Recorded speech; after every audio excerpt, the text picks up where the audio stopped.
In this diagram that I just showed you, it depicts the structure of the material, the silicon material, and this is known as the bonding model of silicon. But to really understand what's going on in semiconductors, you need to be able to understand what's going on in terms of the electrons and their energy levels. So to get your head around this, I want to go back and quickly look at the Bohr model of an atom. So if you're looking at the energy levels of electrons that are associated with single atoms, hopefully you know you've got your nucleus in the middle that's positively charged. Surrounding that, you've got your electrons in different orbitals or different shells, and these have different energy levels, and they can go from, for instance, you can see here, you can go from, so the lower energy is closer to the nucleus and the higher energy orbital is further away from the nucleus, and the electrons can move between these discrete energy levels, either by, if they go down a level, they'll give off energy, emit energy, and they have to absorb energy to go up an energy level, and that must happen in very discrete amounts, so they're not allowed to reside in between these energy levels. So another way of depicting the energy levels of these electrons, instead of being in orbitals around the nucleus, you can actually flatten out your energy levels and draw them like this, just as vertical lines. And in this vertical line system, you can show the electrons going up or down in energy, and the lowest energy level is at the bottom and the highest energy is at the top. So that's the case for single atoms. Now, I'm just going to oversimplify this next situation because this is covered in more detail in other courses. But what happens when you get more and more atoms together and build up a material is you get something else happening with these energy levels. So for instance, if we just take two atoms and we've got the electron energy levels there, if you bring these two atoms together, because of the Pauli exclusion principle, what you find is that these energy levels start to split into different energy levels. And what this graph shows you is the situation if you have 6 atoms that you bring together. So R on the x-axis represents the interatomic spacing, and as you squeeze the atoms closer and closer together, you get a splitting of the energy levels. So you've talked about the situation for a single atom, for 2 atoms, and now for 6 atoms.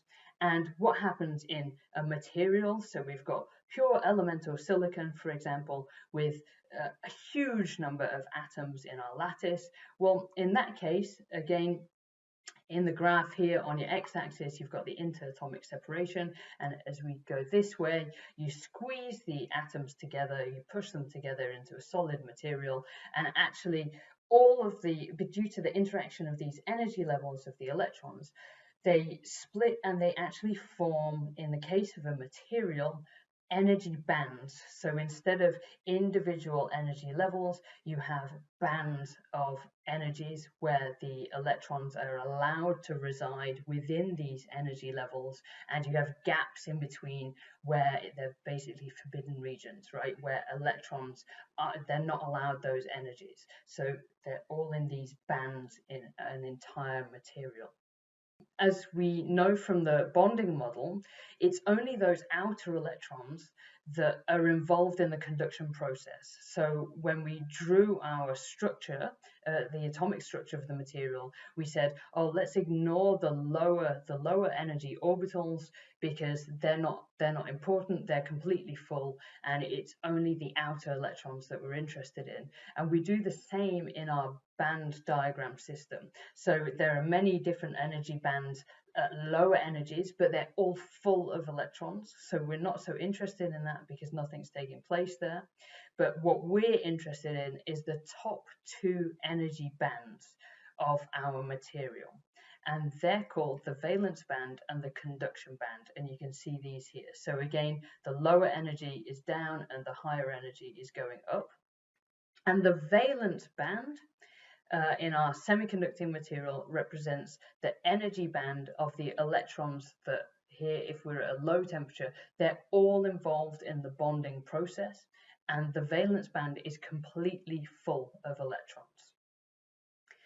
So the shaded in, so this is shaded in blue, the valence band that represents all of the blue represents full of electrons. The conduction band is the band that's directly above that one, and at low temperatures it's completely empty, and that's why I've drawn it white here. Now there's a gap in between known as the band gap, and that's a certain amount of energy. And what happens is, if I add energy to the system, so for instance in terms of temperature, what happens, and we've looked at this in terms of the bonding model, you see that the electrons gain energy and they break away from their bonds. Well, if I represent that in the band diagrams, what you see is all of a sudden the electrons from the valence band that were involved in that covalent bonding, some of those gain enough energy to basically be thermally emitted over that band gap energy. So that won't happen until the band gap energy has been succeeded or exceeded. The band gap energy we normally donate as Eg, so subscript G, meaning the band gap energy, and that's different depending on the material. So we're talking about silicon, and the band gap is 1.12 electron volts, but that depends on what your semiconducting material is made out of. That will change the band gap energy. So if we look at all of our materials now in terms of electron bands, we can explain the difference between a semiconductor, an insulator, and a conductor by depicting the energy situation of the electrons. So in a semiconductor, our valence band is completely full at low temperatures, and our conduction band is completely empty, and we have a band gap in between. In an insulator, it's actually exactly the same situation. So our valence band is completely full and our conduction band is completely empty, but the band gap is huge. So it doesn't matter, you can keep increasing the temperature, but the electrons will not get enough energy to enter the conduction band. And it's not until the electrons are in the conduction band that they can conduct electricity, which is why we call it the conduction band. In a metal, however, they always have free delocalized electrons. So actually, they always have electrons in the conduction band. And that's depicted here because you can see you've got some of the blue. So I've just sketched in blue in the conduction band. And that's partially filled. So these electrons have got the room to move across the material if you were to apply a voltage or a potential difference. So the conduction in all of our materials is it takes place because of charge carriers, so electrons in the conduction band. So you either have electrons in the conduction band and you can have conduction if you apply a potential difference, or you don't have any in there in the case of semiconductors and insulators, until you add enough energy in a semiconductor. So as I say, I'm going to do another video on how to draw these these energy band diagrams, but there's something else that you need to know, and that's called the Fermi level. So the Fermi level is something that you need to be able to sketch on these diagrams. Again, you can see the symbol here is E with a subscript F, and it's got a formal definition that it's the probability of electron occupancy at the Fermi level is always a half. You can see that in these diagrams because, for instance, if you look at a semiconductor and an insulator, in the valence band, the probability of electron occupancy is 1. It's definitely occupied in this situation where you've got low temperature, and then the conduction band is completely empty, so the probability of occupancy is 0. So the Fermi level will sit halfway between. Also, if you the other definition for the Fermi level, or something else that you can think about, is at absolute 0, the Fermi level represents the greatest possible energy of an electron. But of course, you have to remember that the band gap is a forbidden region. So even though at absolute 0, the Fermi level sits halfway in the band gap, actually the electrons with that energy are still in the valence band. So it's a little bit confusing concept to get your head around. In a metal, on the other hand, your Fermi level is actually in the conduction band because you've got electrons in the conduction band already.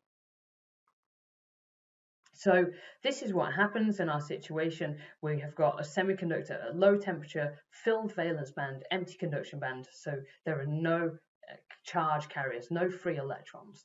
However, if we increase the temperature, eventually the electrons can be thermally excited over the band gap into the conduction band, okay? And when that happens, if you apply a potential difference, then the electrons will then move away from the negative side to the positive side of the battery. What's interesting to note, though, is that when these electrons are thermally excited into the conduction band, they leave behind holes, right? They leave behind a gap. So they've jumped up and they've left the gap behind. And actually, we call these gaps holes because it's possible to model the absence of an electron in the valence band as a positively charged hole.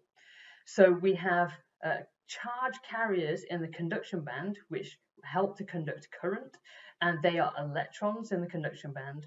But it's the same as we also have in the valence band. We have charge carriers that are positive holes that move in the opposite direction to electrons. That's a really strange concept to get your head around, because we're used to in a conductor, in a metallic conductor, for instance, we only have delocalized electrons that carry charge, that are responsible for conduction.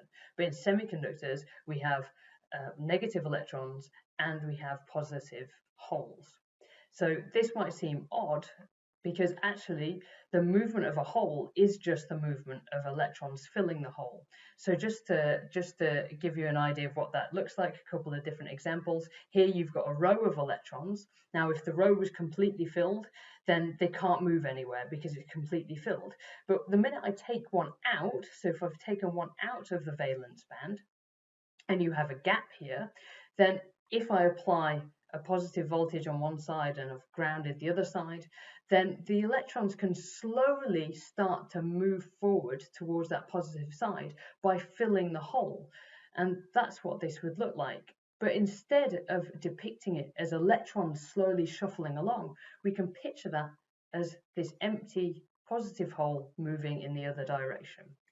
Here's another analogy to get your head around it. It's the same as having cars in a traffic jam. So all of these cars are in a traffic jam and they can't move at all. There's no movement, okay? If one car decides to get into the outside lane, well, that car can rush ahead very quickly. But what can happen in the lane that's remaining, so this represents your valence band underneath, is that you've got a gap and cars can slowly start to move into that gap. But from above, from a bird's eye position, it looks like the gap is moving backwards. So the cars are moving forwards, but the gap is moving backwards. So that's one way of picturing what's going on with electrons and holes. What you should also notice here, the car that goes into the outside lane can zoom very quickly across. However, the cars that are moving into the gap move quite slowly, right? Because they've got to shuffle along in this gap.